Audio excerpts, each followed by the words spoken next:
Saru ala nahjihi ila yaumiddin amma ba'd. Alhamdulillah ya ikhwah fitin azani Allah wa iyyakum. Ini pakai bahasa apa nih? Pakai bahasa Arab atau pakai bahasa Jawa? Pakai bahasa Indonesia. Baik. Alhamdulillah para ikhwah fitin azani Allah wa iyyakum. Allah Subhanahu wa taala memberikan taufik kepada kita untuk kembali bertemu di majelis kita yang sudah terputus lama. Mudah-mudahan Allah Subhanahu wa taala memberikan kepada kita taufik jadi untuk bisa langgeng istiqamah pada majelis ini, karena dulu majelis kita itu ba'da asar. Karena ba'da asar berarti anak berangkatnya dari Sedayu itu jam 2. Kadang-kadang jam setengah 2 harus berangkat. Lama-lama gak kuat. Lama-lama gak kuat karena gak ada kailulah. Jadi turun dari kelas-kelas Al-Furqan itu luhur sholat, setelah sholat lapar lah ya, makan. Bermakan itu jam 1 biasanya, lebih jam 1 adus terus budal. Akhirnya gak kuat, akhirnya putus. Makanya mudah-mudahan kalau kajian malam, jadi karena memang biasanya anak di Gresik kota juga sampai jam 9, nanti pulang kemudian sampai rumah sekitar jam 10, jam setengah 11. Mudah-mudahan Allah Subhanahu wa taala memberikan istiqomahan kepada kita. Faridan azani Allah wa iyyakum. Ini bintang toh. Masya Allah. Faridan azani Allah wa iyyakum. Kajian kita adalah berkaitan dengan salah satu di antara cabang ilmu agama yang sangat penting, karena ilmu agama yang terdiri dari yang semuanya terambil dari Al-Quran dan As-Sunnah, itu spesialisasinya macam-macam. Jadi spesialisasinya itu macam-macam. Semua ilmu agama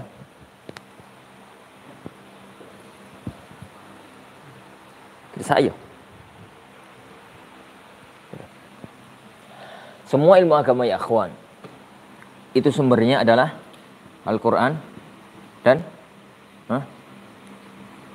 As-Sunnah. Ada Al-Quran, ada As-Sunnah. Ilmu agama yang dari Al-Quran itu ilmu ada yang kaitannya dengan Al-Kitabah, ada yang kaitannya dengan tulisan. Ini yang masyhur dengan nama ilmu rasm Al-Quran. Ini yang kemudian pecah menjadi rasm Utsmani, rasm Imla'i, rasm tetebengannya ilmu rasm yang anak kurang patek ngerti dalam dunia ilmu ini. Ilmu Al-Quran itu ada yang berkaitan dengan ilmu qiraah. Ini ilmu qiraah. Ilmu qiraah ini jadi yang kemudian pecah menjadi tajwid, tahsin, qiraat sab'at, qiraat asyrah, dan yang berkaitan dengannya. Ilmu Al-Quran ini ada yang berkaitan dengan tafsir, ada yang berkaitan dengan tafsirnya. Tafsir ini kemudian pecah menjadi tafsir riwayah, tafsir dirayah, tafsir maudhu'i, tafsir tetebengannya ilmu tafsir. Lah, di antara ilmu Al-Quran itu ada yang berkaitan dengan ahkam. Lah, ahkam Al-Quran, hukum yang terambil dari Al-Quran, itu yang kemudian pecah menjadi ahkam yang berkaitan dengan al-aqidah, ada yang berkaitan dengan al-akhlaq, ada yang berkaitan dengan amal al-mukallaf. Al-mukallaf itu amal perbuatan para hamba. Lah, yang kita pelajari itu di titik ini. Tok. Yang akan kita pelajari dalam kajian kita itu hanya di titik ini tok. Jadi ini. Yuk sing ngajar yang lain gitu, jangan. Ini ilmu yang lain. As-sunnah ya akhwan juga begitu. Jadi ilmu as-sunnah. Ilmu as-sunnah ini secara umum ilmu yang berkaitan dengan sunnah itu kan terbagi dua. Riwayah dan dirayah. Ilmu yang berkaitan dengan sunnah Rasulullah SAW itu kan berkaitan dengan dua hal. Ilmu yang berkaitan dengan riwayatus sunnah dan ilmu yang berkaitan dengan dirayatus sunnah. Riwayat itu bagaimana sunnah itu teriwayatkan sampai kepada kita. Lah, ilmu riwayah itu ada yang berkaitan dengan teorinya, itu yang masyhur dengan ilmu mustalah, mustalah hadis. Ini ada yang berkaitan dengan rijalnya, itu yang masyhur dengan ilmu al-jarh wa ta'dil. Ada ilmu yang paling rumit yang berkaitan dengan riwayah, itu adalah ilmu yang berkaitan dengan mendeteksi satu hadis yang itu sebenarnya secara zahir sahih, tapi baru kalau ketahuan itu kalau di CT scan. Nah, di CT scan itu baru ketahuan kalau itu bermasalah. Dan itu ilmu riwayat yang paling rumit, namanya ilmu ilal. Namanya ilmu al-ilal. Seorang alim kalau sampai mampu dan diakui keilmuannya dalam ilmu yang satu ini, berarti dia adalah kelas kaliber dalam dunia riwayah. Makanya kalau ada orang-orang itu sedikit meremehkan Imam Tirmidzi, aku coba bengkel. Ini, sampai itu gak kenal Tirmidzi atau dul. Imam Tirmidzi itu punya ilal Tirmidzi.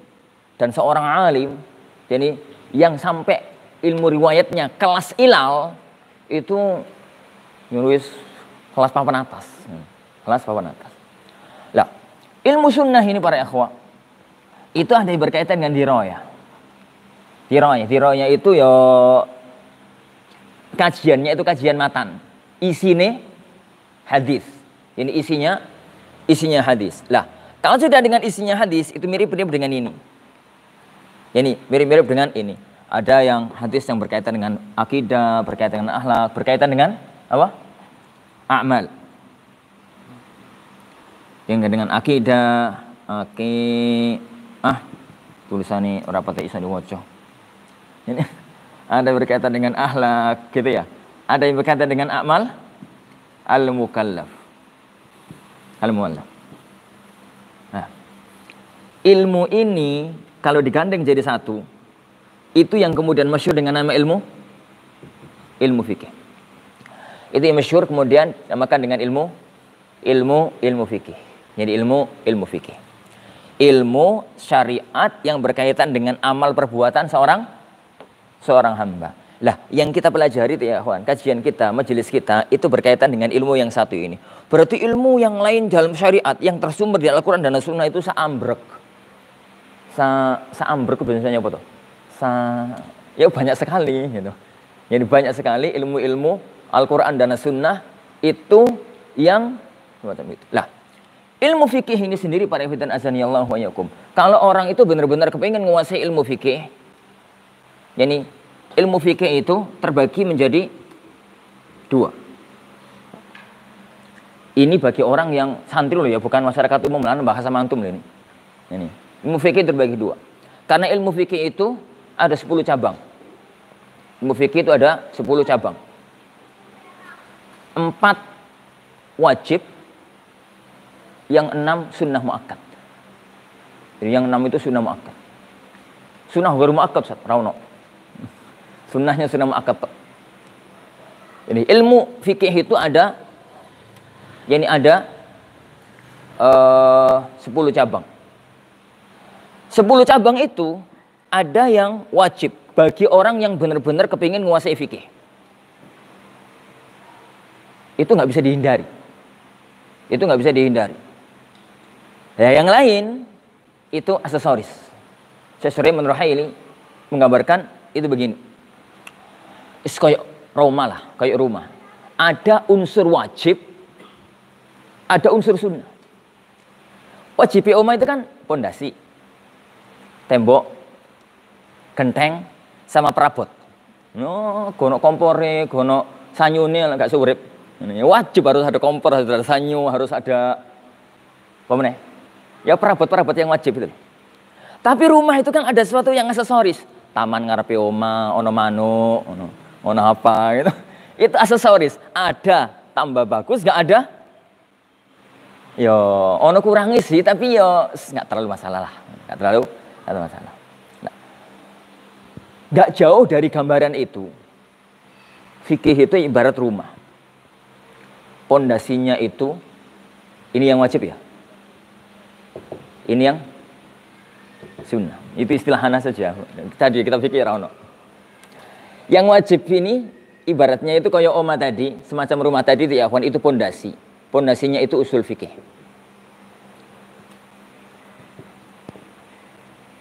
Pondasinya itu usul, pondasinya. Pondasi fikih itu usul fikih. Yang kedua,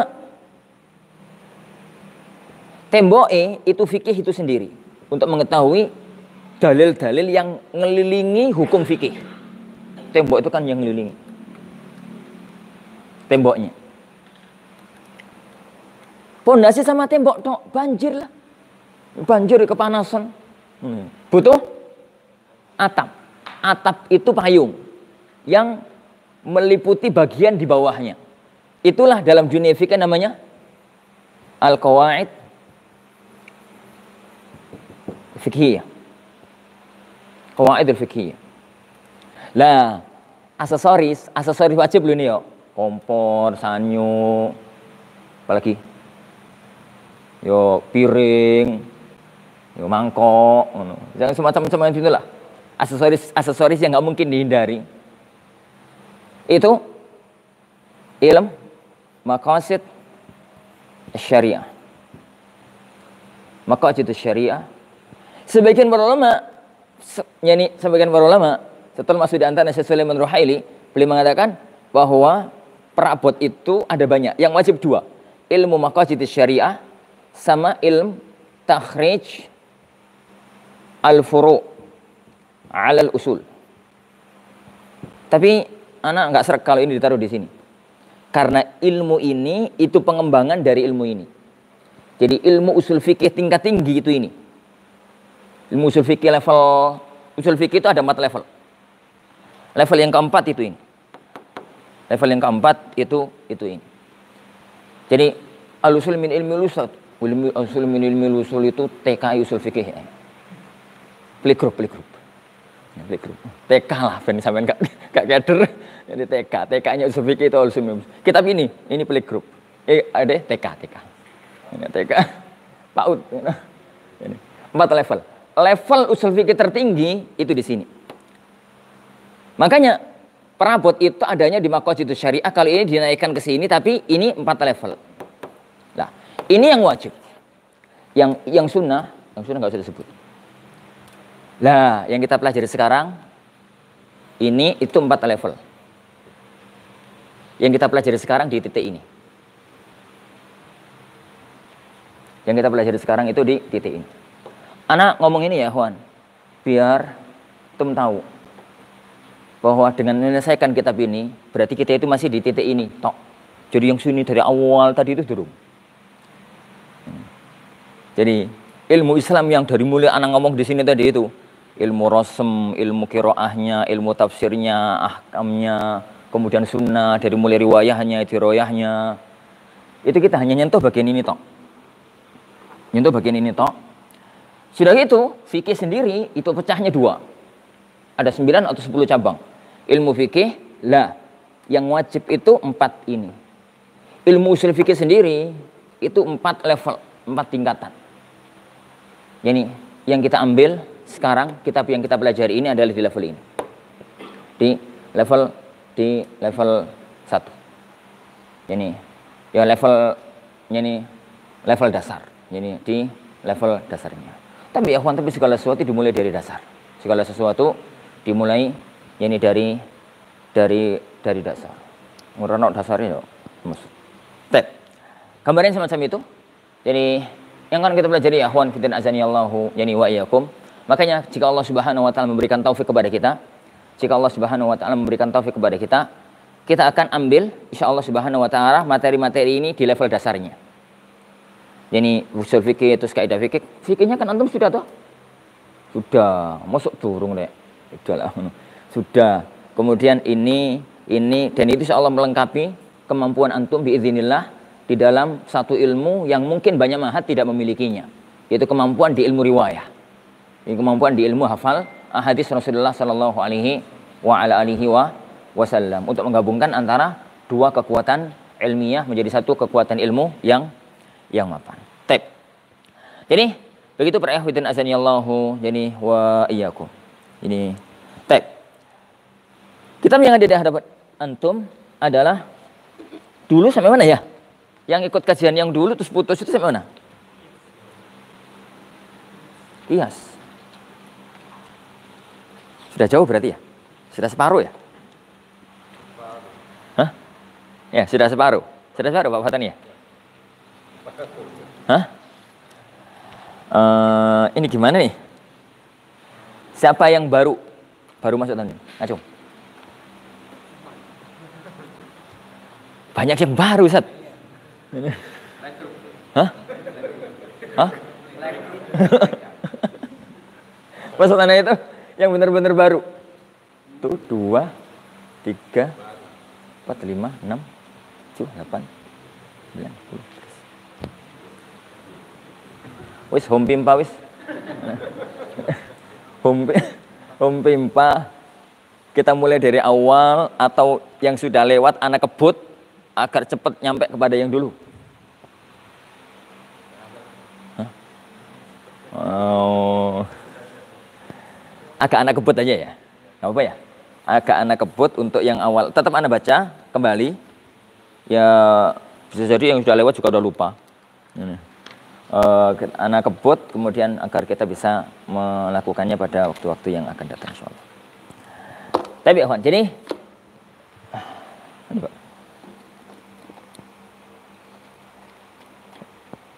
Ini tuh wadah ya Pak? Wadah gini memang. Asli. Kok di Al-Furqan nggak ada kayak gini ya?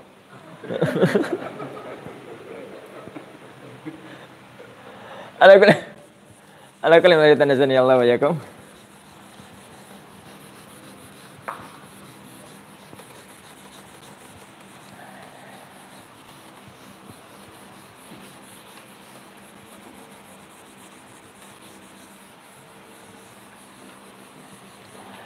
Baik. Sekarang kita masuk pada ilmu usul al-fiqh. Anda katakan tadi ya, Ikhwan. Ini cuma gambaran awal ya sebagai muqaddimah. Usul fikih. Kajian usul fikih. Anda katakan tadi itu ada 4 level. Di Al-Furqan sendiri, di Al-Furqan, lulus Ma'had Ali itu baru selesai di level 2 atas. Jadi level 3 sama level 4 sendiri di Al-Furqan nggak kesentuh. Ini sama ini tuh nggak kesentuh. Jadi baru di level 2 tapi papan atas. Tapi papan atas. Ya kan ini itu SD. SD kan ono kelas 1 loro 3 4 5 6. Jadi SD kelas 6 itu jelas beda dengan SD kelas ini kelas 1. Nah, ini mungkin SMP SMA. Ini S1. Ini di atasnya. Nah, ini di atasnya. Ya, memang gitu. Ini itu namanya ilmu dasar usul fikih. Jadi dasar ini ilmu usul fikihnya, pondasi ilmu usul fikih. Sementing usul fikih itu ada tasawwur am, gambaran umum ilmu usul. Ini gambaran umum, ini ilmu, ini usul fikih. Gambaran umum ilmu usul fikih. Gambaran umum ilmu usul fikih ya ikhwan, itu yang ada dalam kitab-kitab mutun. Ini at-tasawwur al-am. Gambaran umum ilmu usul fikih. Ya pondasi-pondasi ya kelas-kelas kitab ini al-usul min ilmi usul, kitab kelas-kelas kitab al-wadhi fi usul fiqh al-ashqar. Ini kelas-kelas ya kelas-kelas itulah. Kitab-kitab di level-level itu hanya meskipun dasar semuanya tapi beda antara satu kitab dengan kitab yang lainnya. Dan untuk pondasi, yani ana memilih kitab ini, yani karena kitab ini termasuk yani mukhtasar, pondasi tapi lengkap. Ini pondasi tapi lengkap. Ini. Allah. Beda dengan al-usul min ilmul usul, beberapa bagian yang terlewatkan. Dan itu bukan cacat bagi Syekh Ibnu Utsaimin. Karena Syekh Ibnu Utsaimin itu bukan nulis usul min ilmul usul itu sebagai kitab usul fikih yang dikeluarkan ke pasaran, ke umat gitu. Kitab itu beliau tulis untuk anak aliyah Saudi kelas 3. Anak aliyah Saudi kelas 3. Dan nulis kurikulum itu mengikuti aturan Menteri Pendidikan. Jadi sudah ditentukan oleh Menteri Pendidikan bahasanya ini monggo jenengan tulis. Jadi beliau tidak bisa keluar dari itu. Ini tidak bisa keluar dari itu. Tapi ya. Yang kedua ya ikhwan, usul fiqh ala manhaj ahlus sunnah. Usul fikih dalam mazhab ahlus sunnah wal jamaah. Kenapa harus ini? Karena diakui, tidak diakui, ilmu fikih, usul fikih itu ilmu yang tercampur dengan ilmu Yunani. Mau diakui, mau nggak diakui, ilmu usul fikih itu ilmu yang tercampur dengan ilmu Yunani. Kapan-kapan kalau jadi kepingin bahas tentang sejarah usul fikih, jadi ana ceritakan. Tapi saya kira usah cerita. Ini kapan-kapan jadi kalau kepingin cara. Jadi pondasi para ulama usul fikih sepakat. Pondasi usul fikih itu 4 kitab. Al-Umad, Al-Mu'tamad, Al-Burhan dan Mustasfa. Mustasfa itu Lil Ghazali. Al-Burhan Juwaini dan dua-duanya orang Asy'ari. Dua-duanya orang Asy'ari. Sedangkan Umad dan Mu'tamad lebih parah. Penulisnya orang Mu'tazilah. Ini penulisnya itu orang Mu'tazilah. Padahal penggagas pertama kali ada usul fikih itu Imam Syafi'i.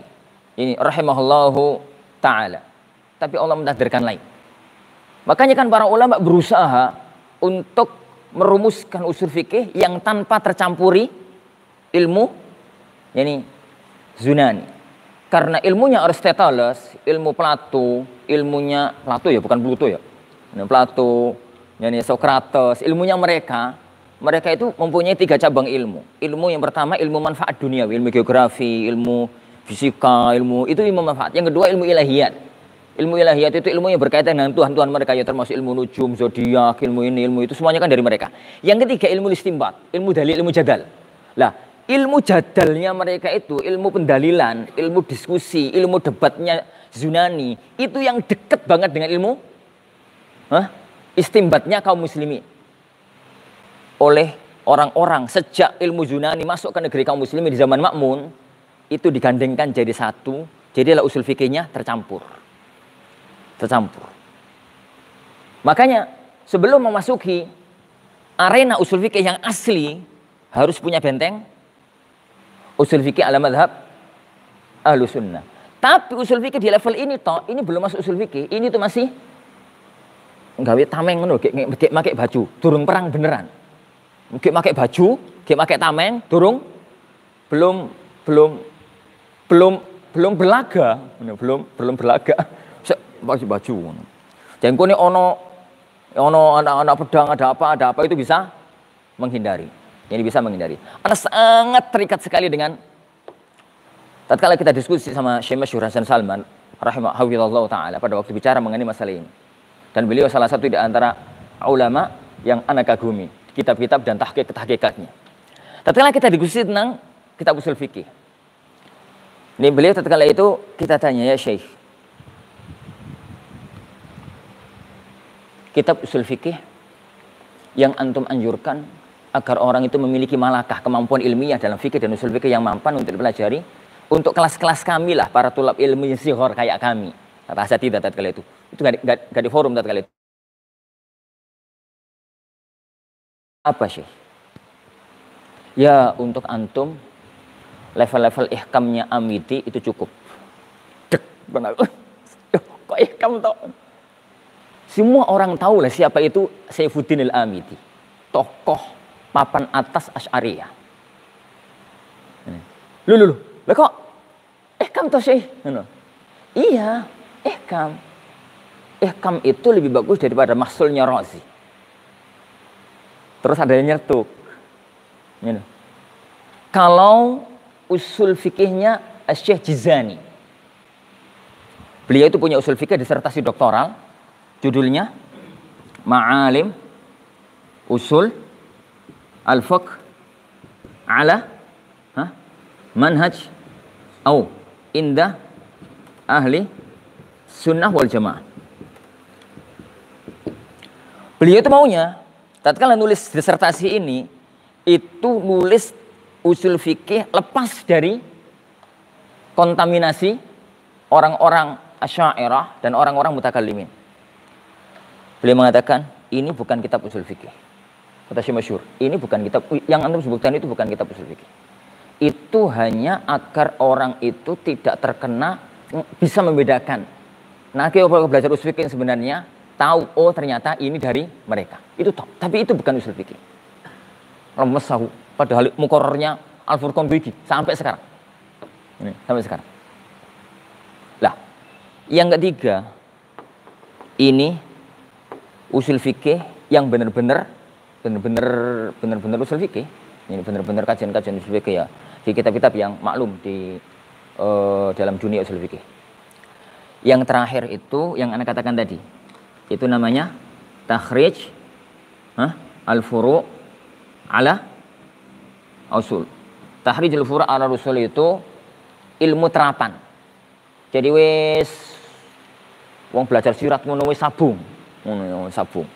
Jadi bukan sekedar latihan jurus tapi wis tengkar. Jadi orang itu latihan tembak ngono wis bener-bener tembak-tembakan, gak sekedar titik bener-bener tembak-tembakan. Kalau orang itu latihan renang ngono sudah nyemplung lomba gitu. Itu kekuatannya di sini. Lah, orang itu ngerti usul dan tidak ngerti usulnya itu di level ini. Ini di level ini. Lah, itu ya ikhwan, kita nasaniyallahu wa yakum. Enggak usah takut ya, nyantai aja. Takut Ustaz, enggak usah sekalian. Jangan, nyantai aja. Nyantai aja ya ikhwan, semua itu berproses. Semua proses semuanya dari awal insyaallah subhanahu wa ta'ala. Dan untuk memiliki modal besar, jadi untuk memasuki ilmu-ilmu yang besar. Ini untuk memiliki modal besar yang semua itu. Kita mulai dari dasar. Jadi ana yakin nggak akan selesai di sini. Jadi teruskan di waktu-waktu atau di tempat-tempat yang lainnya, di kajian-kajian yang lainnya, di hari-hari ke depan insyaallah subhanahu wa ta'ala. Karena orang itu kalau sudah megang pondasi insyaallah subhanahu wa ta'ala ke depannya insyaallah bagus. Tep. Kita mulai para fitanazanillahu yakum dengan usul yang ada di hadapan kita. Ya, anu mau ngomong ini tadi setengah iya setengah enggak. Aku ngudi sampean. Tapi kalau kata omong kan anak khawatir selesai kitab ini antum menganggap usuli. Ana wis ngerti usul fikih usuli. Guyu karo kucing ya. Guyu karo kucing. Kucing itu kek ketawa ngono. Guyu karo kucing. Tep.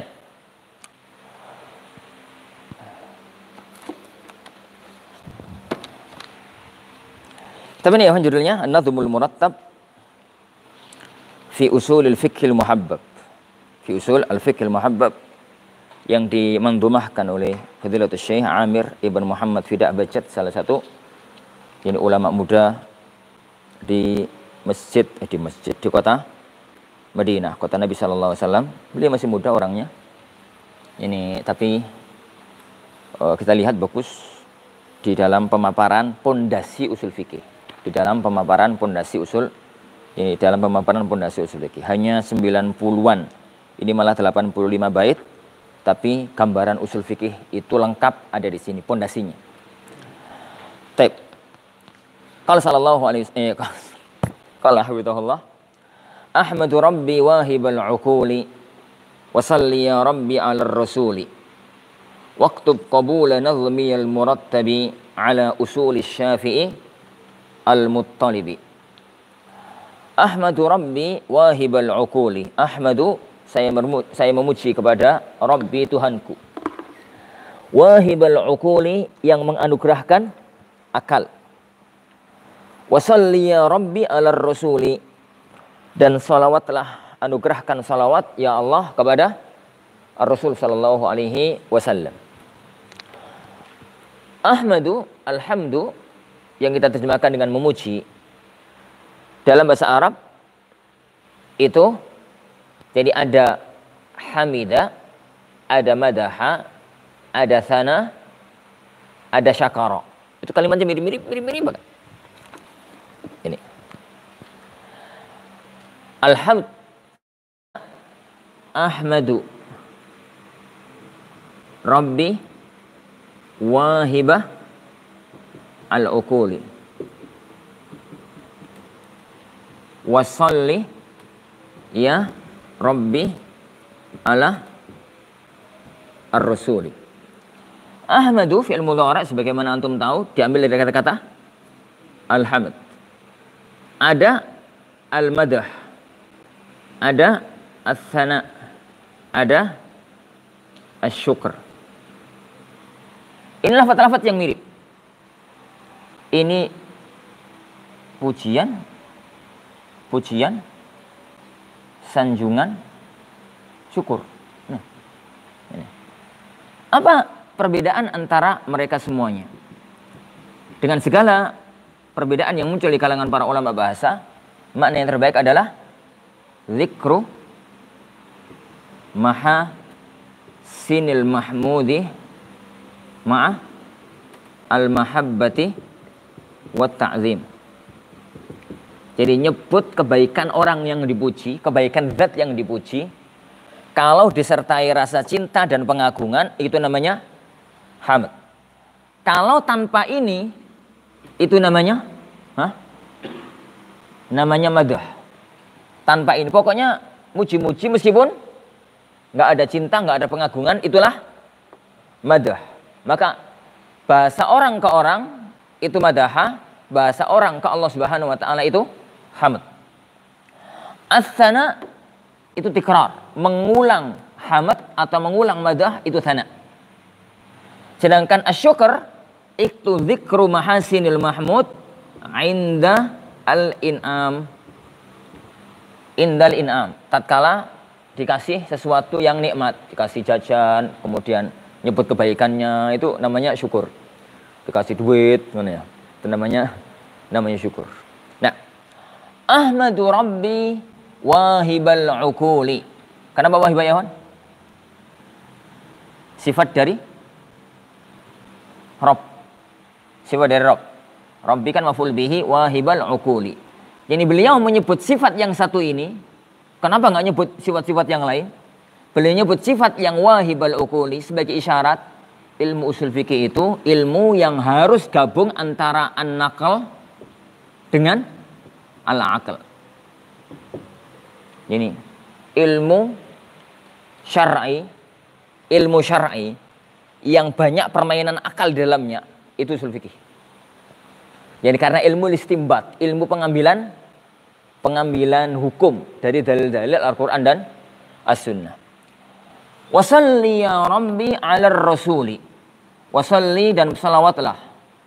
As-salatu wassalam. Kita itu ada as-salatu, ada as-salam.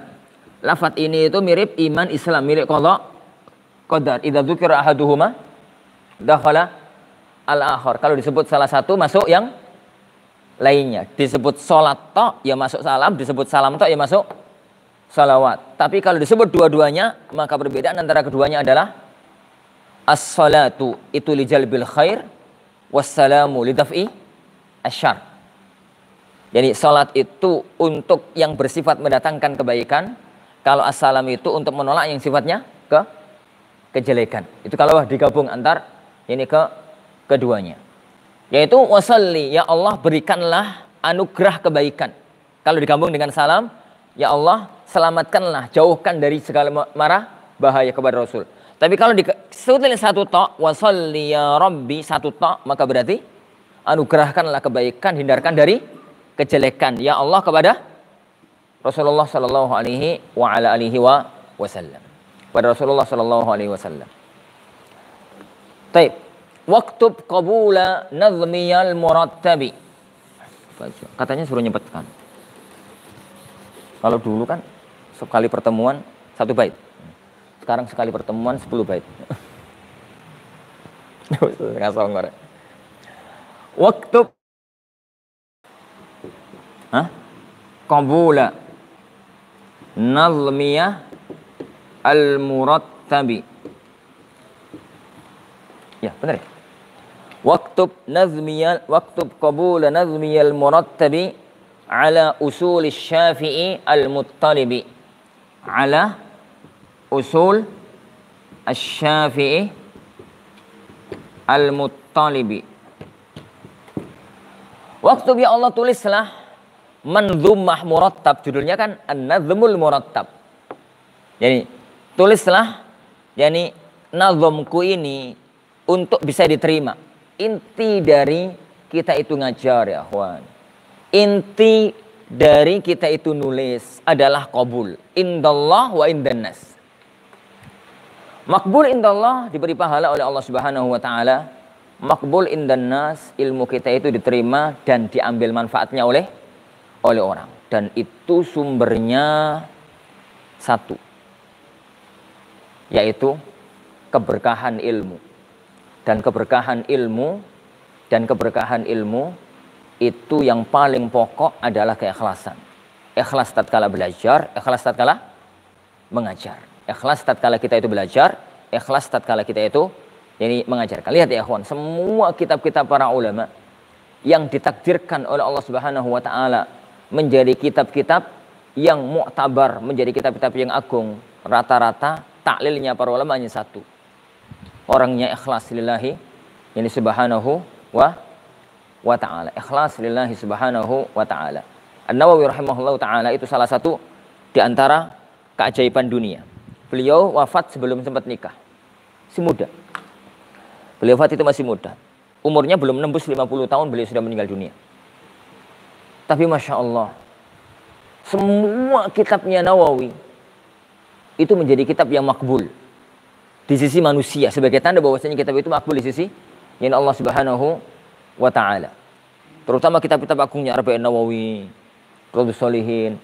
Orang itu kalau bicara Arba'in seakan-akan nggak ada kitab lain kecuali Arba'in Nawawi. Orang itu kalau nyebut kitab adab dan akhlak kayaknya nggak ada kitab lain kecuali Riyadhus Shalihin. Padahal sambrek.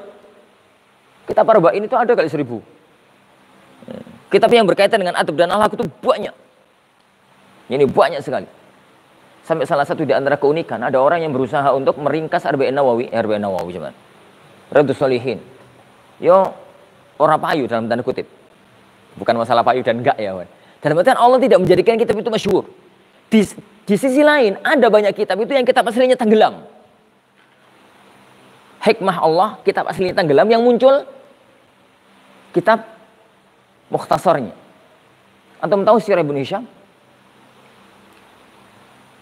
Kalau kita bicara Sirah Nabawiyah, kalau kita bicara tentang Sirah Nabawiyah, sejarah Nabi, kitab paling utama dan rujukan pertama, itu itu Pak, kakak ini malah bingung. Itu turun dibuka. Kitab paling utama dan rujukan utama itu adalah Sirah Ibnu Hisham. Sampai banyak orang itu menganggap kitab sirah pertama itu adalah kitabnya sirah tulisan Imam Ibnu Hisham rahimahullah ta'ala. Padahal kitab ini ringkasan dari kitab Al-Maghazi Wasyar li Muhammad ibni Ishaq. Tapi kitab ini lenyap. Maksudnya nggak ada orang tahu kecuali orang-orang yang benar-benar spesialisasi ilmu sirah. Orang ngertinya sirah ya Ibnu Hisham. Sampai banyak yang mengatakan kitab ini setelah muncul semuanya merujuk kepada kitab ini, dan itu benar ucapannya. Jadi aneh memang sirah ini. Setelah kitab ini muncul, semua kitab sejarah itu mengerucutnya ke sini. Dan tidak ada jarang orang yang ngomong ini ngerucutnya ke sini. Subulus Salam misalkan.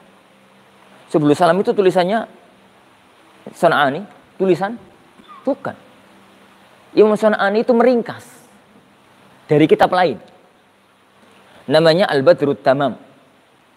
Syarah Bulughul Maram.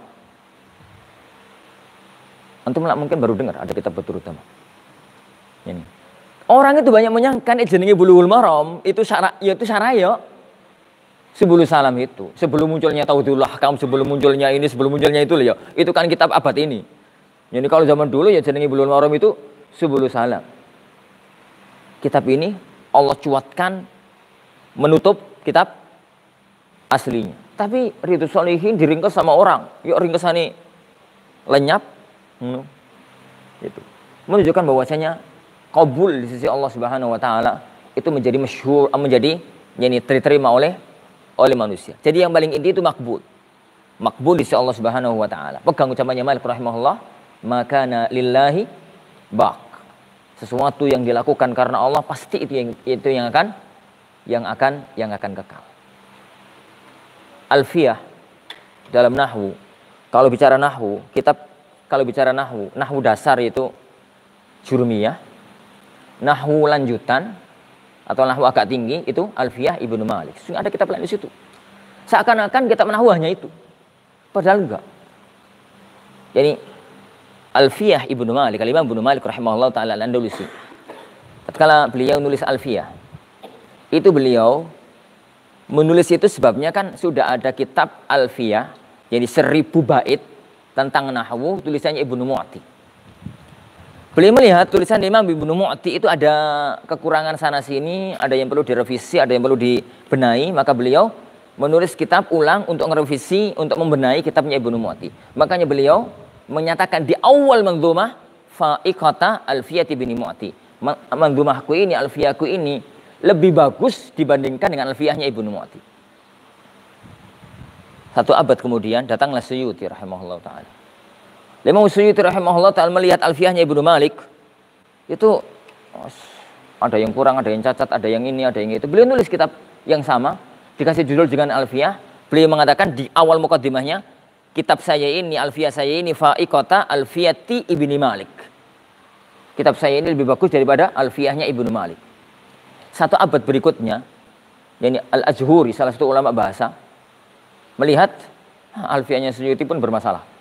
Akhirnya beliau nulis kitab yang sama dengan judul Alfiyah. Beliau mengklaim, Alfiyahku ini fa'iqata Alfiyat Suyuti. Tapi akhwan, kitab Alfiyah Nahwu itu seingat anak ada 5 atau ada 6. Judulnya sama, pembahasannya sama, yus Nahwu. Tapi kalau kita nyebut Alfiyah, Allah menenggelamkan semua kitab. Dan hanya ada 1 kitab yang muncul. Yaitu kitab Alfiyah Ibnu Malik. Kenapa? Itu namanya qabul ya. Qabul.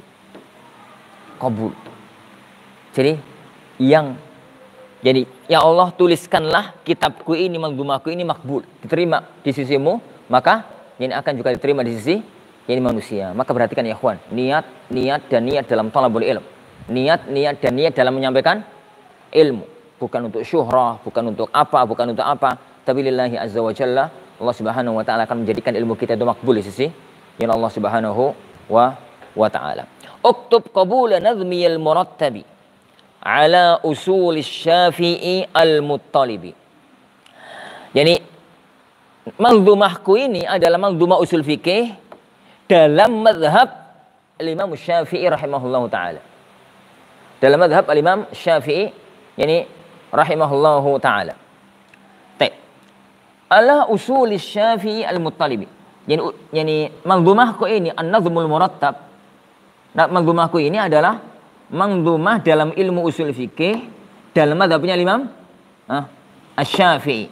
Dalam mazhab Syafi'iyah, dalam mazhab Imam Syafi'i yang beliau adalah al-Muttalibi. Karena beliau adalah garis keturunan dari Abdul Muttalib. Muttalib ya kawan. Tulisannya gak gede-gede ngentek-ngentek papan.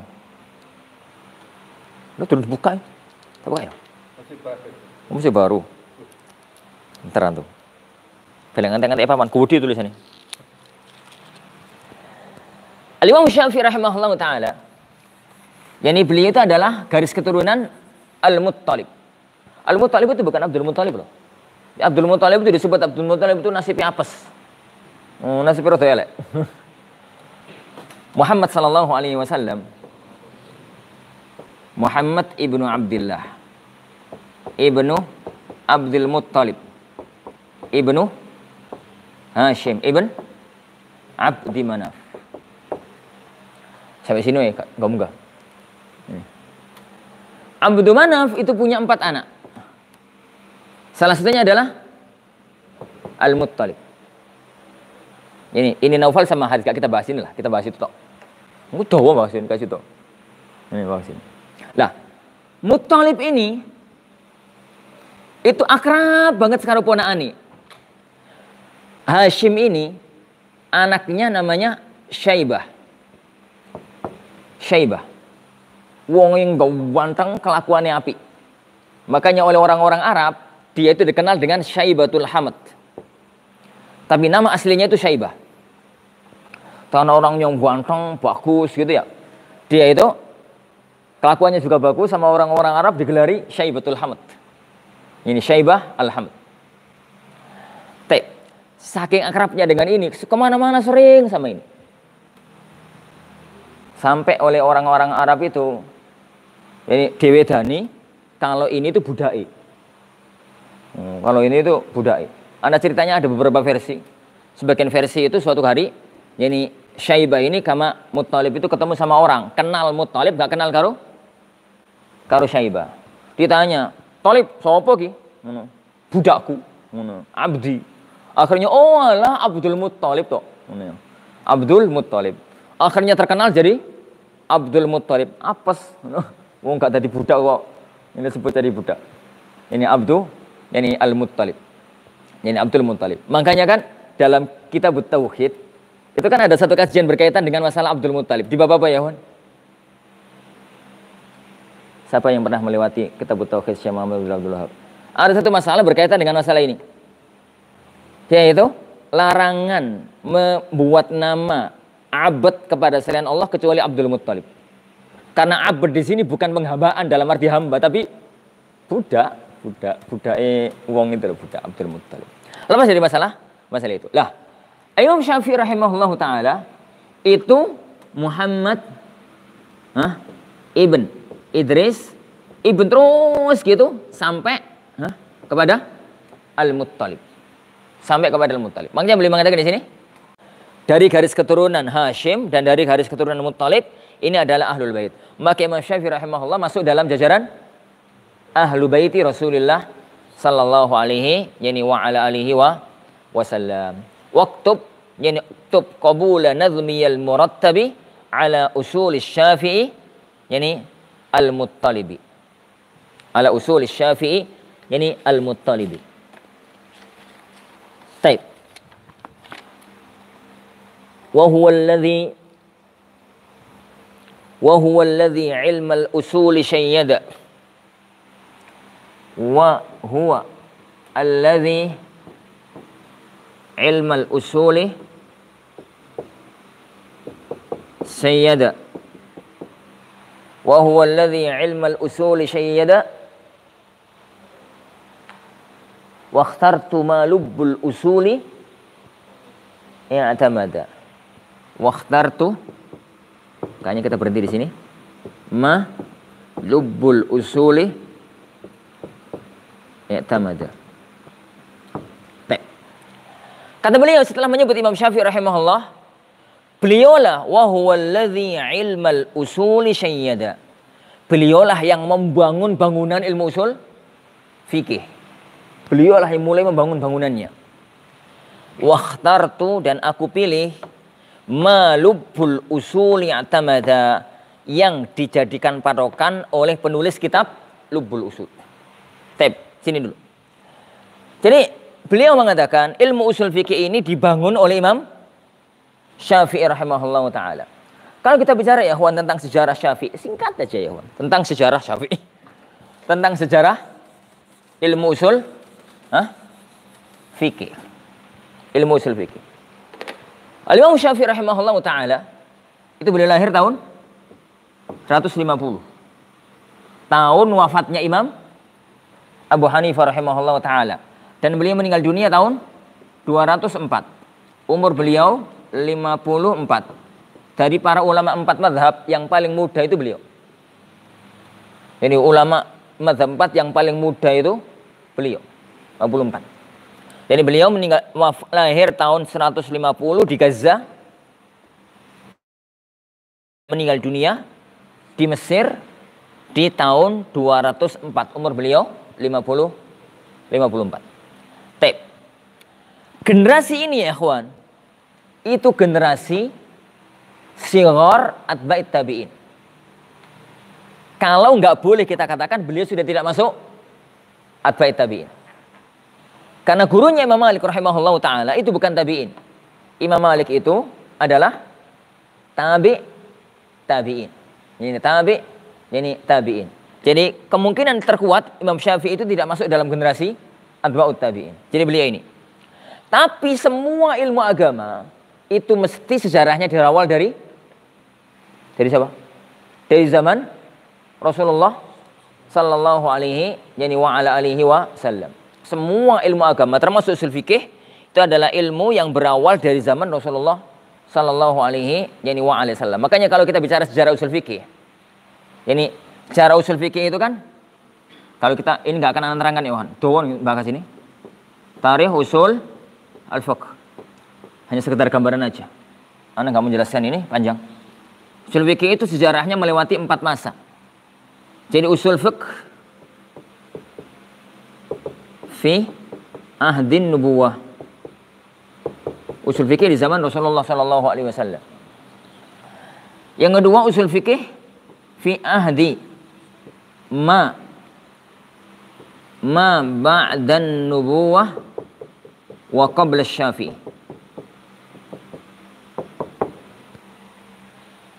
Ini. Yang ketiga ya ikhwan, usul fikih ini ahad Asy-Syafi'i wa ma ba'dah. Keempat, usul fikih fil asri al-hadir, di zaman sekarang ini. Di zaman sekarang ini. Jadi yang beliau omongkan ini, wa huwa allazi 'ilmal usuli syayyada. Beliaulah yang bangun ilmu usul fikih. Padahal kalau kita petakan sejarah, beliau itu di sini. Beliau itu ini di sini. Ada usul fikih di zaman Rasulullah SAW, ada usul fikih di zaman sebelum Syafi'i, berarti di zaman sahabat, di zaman tabi'in, di zaman atba'ut tabi'in. Sebelum adanya kitab Ar-Risalah. Kitab Ar-Risalah sendiri disebut sebagai kitab pertama usul fikih. Itu kan usul fikih di zaman para sahabat, tabi'in dan atba'ut tabi'in itu wis mateng. Yo mas matang, bener-bener matang. Tapi belum terbukukan. Kenapa kok nggak terbukukan? Kanggo apa? Untuk apa?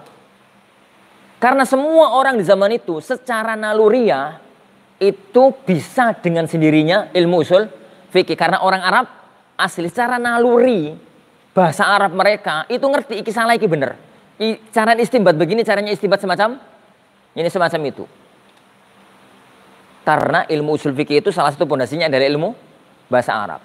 Secara naluri mereka itu paham banget bahasa ini salah, istimbatnya begini, modelnya begini, modelnya ini semacam itu. Modelnya semacam ini, modelnya semacam itu. Lah. Tapi ya ikhwan, di zaman setelah Rasulullah SAW, para ulama itu banyak perhatiannya kepada periwayatan hadis. Periwayatan hadisnya Rasulullah SAW, karena nggak terlalu banyak istimbat yang perlu diistimbatkan. Berkaitan dengan apa? Tidak terlalu banyak masalah-masalah yang baru di zaman itu. Itu aja lah singkatnya. Sampai terjadi perubahan dunia. Dan perubahan dunia itu satu level di atasnya zaman Imam Syafi'i rahimahullah ta'ala. Zaman apa itu? Zaman tatkala kekuasaan Islam pindah ke Baghdad. Ingat ya ikhwan, kekuasaan Islam pindah ke Baghdad, pindah ke Syam. Di zaman Bani Umayyah dan di zaman Bani Abbasiyah.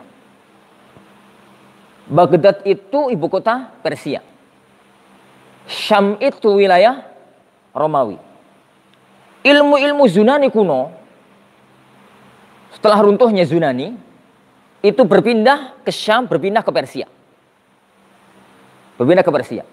Lah, tatkala kemudian orang-orang Arab itu kan orang-orang Badui. Tatkala mereka memasuki Syam, mereka memasuki Persia, mereka memandang peradaban dunianya jauh ketinggalan. Ya wong cerme terus urip Jakarta ngono kan melongok ngono. Masya Allah, masuk kamar mandiku, kerani gerakan dibuka piye ngono. Dan macam-macam lah. Ngono ya, arep buka, wis macam-macam kayak bingung, terpukau dengan peradaban-peradaban itu. Terpukau dengan ilmu matematika, dengan ilmu geografi, dengan ilmu geologi, dengan ilmu itu sudah ada zaman dulu ya, Wan. Ini bukan ilmu baru ilmu itu. Zaman dulu. Akhirnya mereka itu berusaha untuk para ulama-ulama yang ada di zaman ulama-ulama ilmuwan dunia maksudnya. Di zaman itu berusaha untuk mempelajari bahasa-bahasa mereka, bahasa-bahasa Persia, bahasa-bahasa Romawi untuk bisa masuk ke kitab-kitab tersebut. Sebenarnya kalau mengambil ilmu dunianya tok itu nggak ada masalah. Yang jadi masalah adalah belajar ilmunya Aristoteles tapi belajar seilmu falsafatnya, itu yang jadi masalah.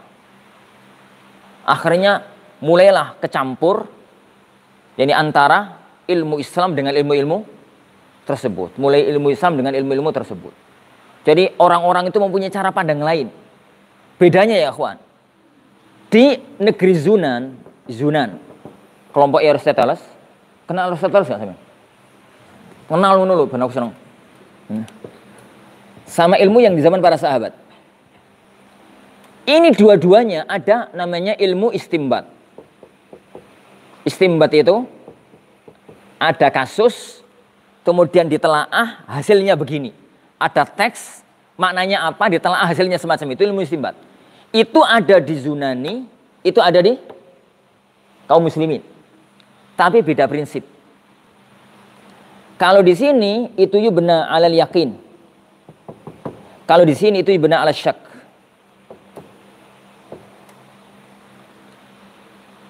Kalau di sini itu yang datang dari Allah pasti benar. Yang datang dari Rasulullah pasti benar. Tinggal ditelaah faedahnya apa, manfaatnya apa, hukumnya apa, gitu tau. Akhirnya ilmu istimbatnya para sahabat nggak ngutik-ngutik asal usulnya. Cuma ayat ini hukumnya begini, ayat ini faedahnya begitu, hadis ini faedahnya begini. Kalau terjadi benturan masalahnya begini, gitu aja. Tapi ilmu mereka dibangun di atas syak, di atas keraguan-raguan. Apapun asalnya itu nggak benar.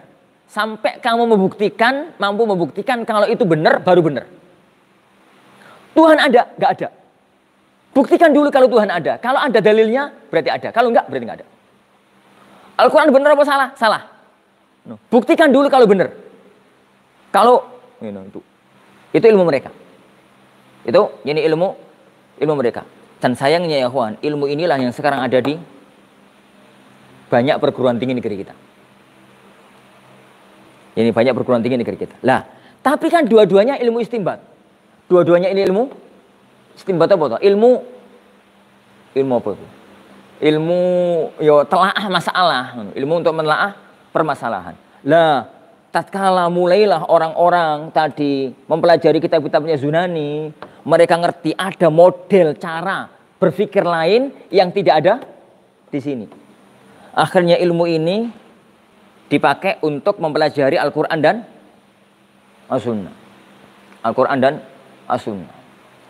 Di saat ya para sahabat, para ulama-ulama banyak berkutat dalam dunia riwayat. Berkutat dalam dunia riwayat. Tatkala itu ulama-ulama yang orang-orang yang mempelajari ini itu mulai ngece para ulama-ulama yang di sini. Imam Ahmad rahimahullahu taala mengatakan, "Mazala ahlur ra'yi yu'ayirunana hatta ja'a Syafi'i." Dulu ulama-ulama ahlur ra'yi itu ngewece kita.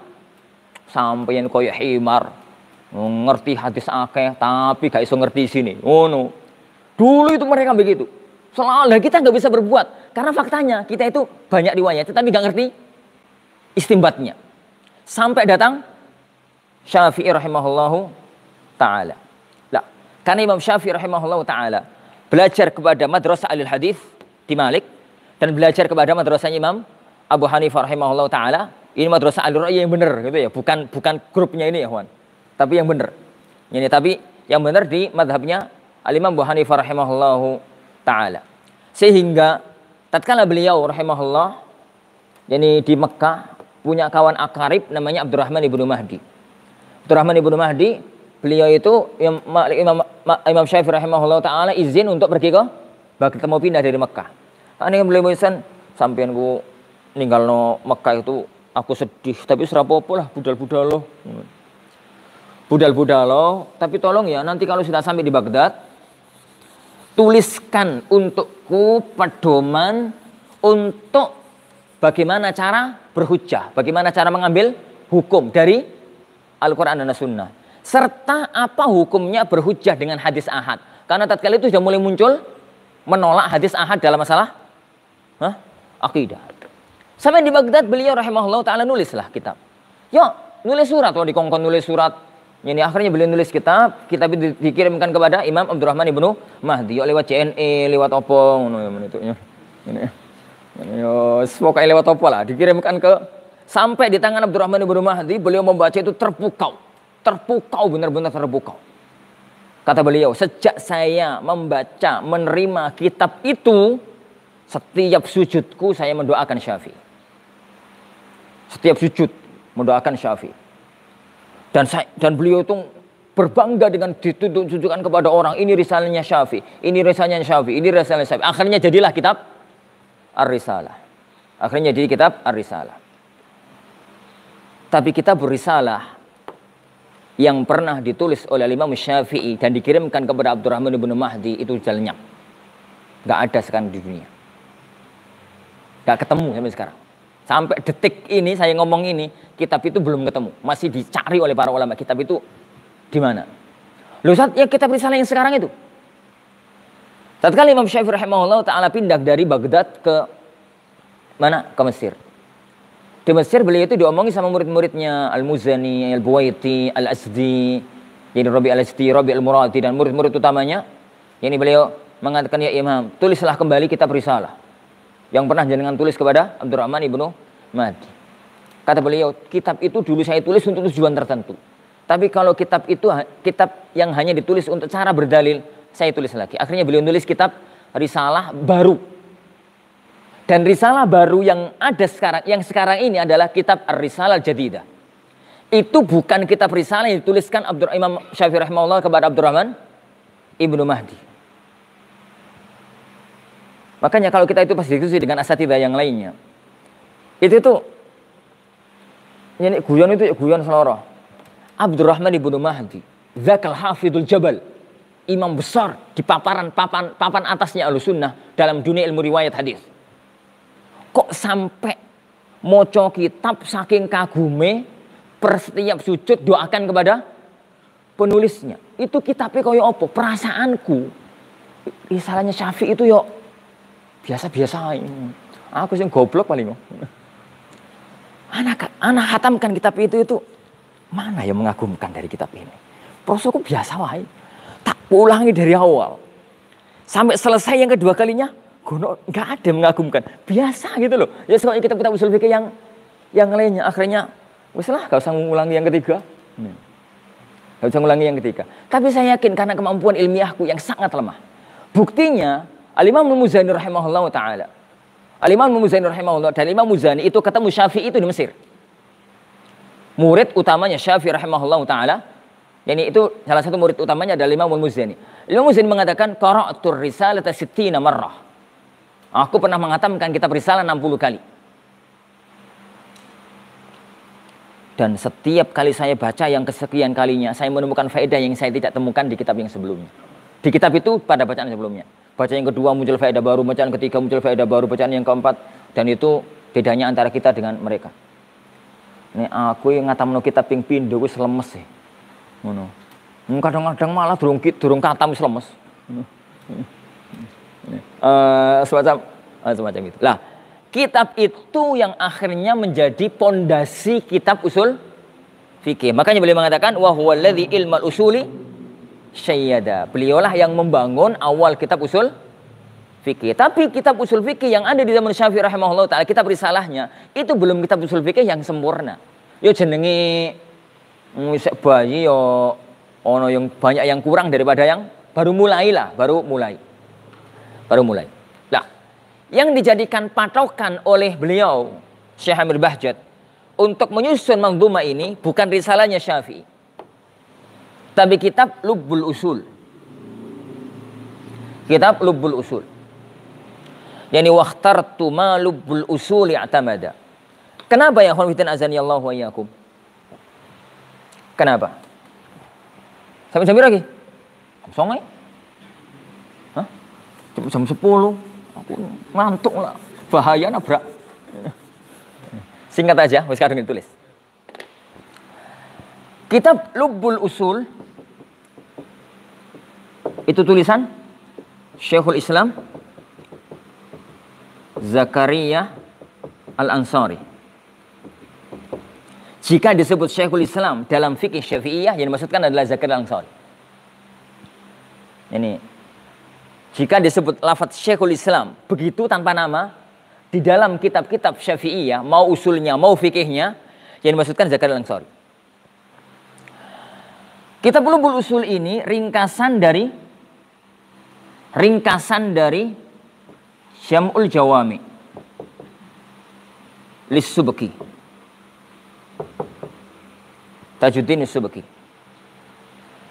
Tajuddin As-Subki, beliau nulis kitab usul fikih dikasih judul Jamul Jawami. Maunya itu semua masalah usul fikih, semua usul fikih intinya di gini. PWD ya usul fikih itu. Wakil para ulama PWD itu. Ini gak pede yo ruwet. Ini PWD. Yani kata beliau di awal kitab Jamul Jawami mengatakan waqad katabtuhu, yani min nuzai mi'ati kitab. Saya tulis kitab itu setelah menggabungkan 100 kitab usul fikih.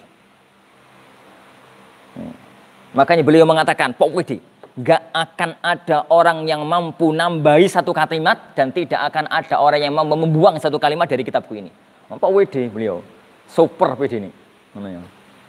Tapi qadarullah, Allah tidak menginginkan kesempurnaan pada diri seorang hamba. Satu abad setelahnya datang Zakaria Al-Ansari mengatakan, ciri sopo, coba tak ringkasnya. Ini ciri sopo, coba tak ringkasnya. Akhirnya mulai ringkas. Jadi Lubbul Usul. Lah, Zakaria Al-Ansari ini nasibnya api.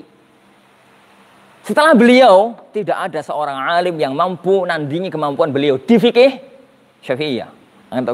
Kita bicara fikih Syafi'iyah. Di usul fikih nggak ada yang nandingi kemampuan beliau setelah zaman yang beliau, sehingga selamat. Ya, selamat. Ono kan yo juru sopo, ono tak ngisene ngono. Paling inti ya, Ikhwan, paling inti. Jamul Jawami itu paling inti terambil dari dua kitab. Paling inti. Minhaj Al-Wusul lil Baydawi atau masyhur dengan nama Minhajul Baydawi, sama Mukhtasar yang masyhur dengan nama Mukhtasar Ibnul Hajib. Ini yang paling inti. Subki sendiri punya syarah Minhajul Wusul, punya syarah Mukhtasar Ibnul Hajib. Paling inti.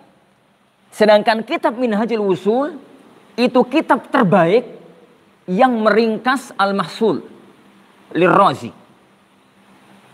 Dan kitab Mukhtasar Ibnul Hajib itu kitab terbaik yang merangkas Al-Ihkam Lil-Amidi. Dan dua kitab ini kitab pondasi usul fikih di level 3 yang Anda katakan tadi. Kitab pondasi usul fikih. Kitab ini Al-Mahsul sama Ar-Razi, Al-Mahsul sama Ar-Razi. Al-Mahsulnya Razi sama Ihkamnya Amidi, dua-duanya adalah ingin untuk menjadikan ilmu usul fikih itu dalam satu kitab. Ini tuh hasil dari 4 kitab yang barusan yang tadi Anda sebutkan. Al-Umad, Al-Mu'tamad, Al-Burhan, dan jadi Al-Mustasfa lil Ghazali. Mustasfa li Al-Ghazali. Diramu jadi satu, jadilah mahsul, jadilah ini ihkam. Kenapa beliau milih kitab Lubbul Usul? Ya karepe Syekh Bahjat. Ya iki wis inti sarine inti, ahline ahli, ngono. Ahli ini ahli. Inti ini inti. Pak Ndul ya.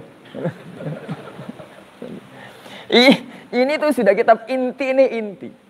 Ini inti ini inti ini inti. Dan kitab ini ya, Wan. Ana cerita aja. Di Ma'had Ali Nahdhiyin usul fikihnya itu ini, usul. Di Ma'had Ali Nahdhiyin usul fikihnya itu ini. Ya ini. Tapi jangan pernah dipelajari di ma'had kita. Ini kita tahulah silsilahnya. Ini silsilahnya.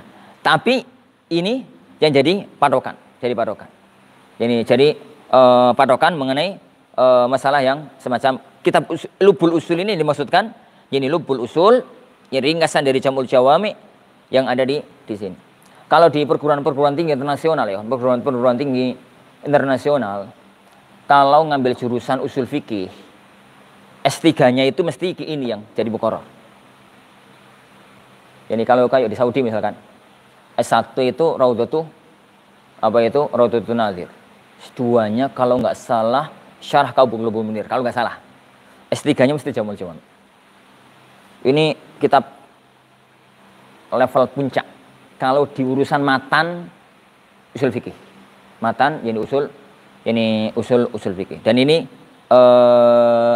ringkasannya. Jadi ini kitab dari Wakhtartu dan saya pilih Malubul Usuli i'tamada. Saya pilih untuk jadikan acuan untuk pembahasan usul fikih nanti itu adalah yang ada yang dijadikan landasan oleh kitab ini apa?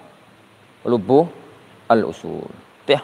Khairiawan, tuh mukadimah insyaallah subhanahu wa taala. Cukuplah mukadimah.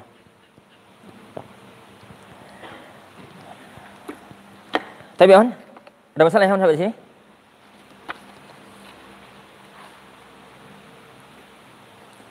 Tapi insyaallah subhanahu wa taala ini yang kita pelajari. Akan ya istiqamah. Insyaallah kita lanjutkan di waktu yang akan datang bi'idzni rabbina tabaraka wa taala. Jadi bukan ba'da Isya langsung ya. Ana di sini. Jadi ana sholat Isya itu masih di Gresik kota. Terus berangkat ke sini sak nyampe. Jadi tadi itu qadarullah hari-hari ini tuh sholat masih agak maju. Tadi itu ana turun sholat Isya itu jam berapa tadi? Bisa keluar dari masjid itu kayaknya jam setengah 8 kurang dikit, setengah 8 lah. Nyampe sini jam 8. Ya pas setengah jam. Nah, kalau suatu ketika nanti turun sholat jam 8, berarti nyampe sini jam setengah 9. Tapi jarang kok. Rata-rata ya kayaknya dalam setahun itu turun sholat Isya yang paling lambat itu jam setengah 8. Biasanya. Kadang-kadang malah jam 7 sudah selesai sholat.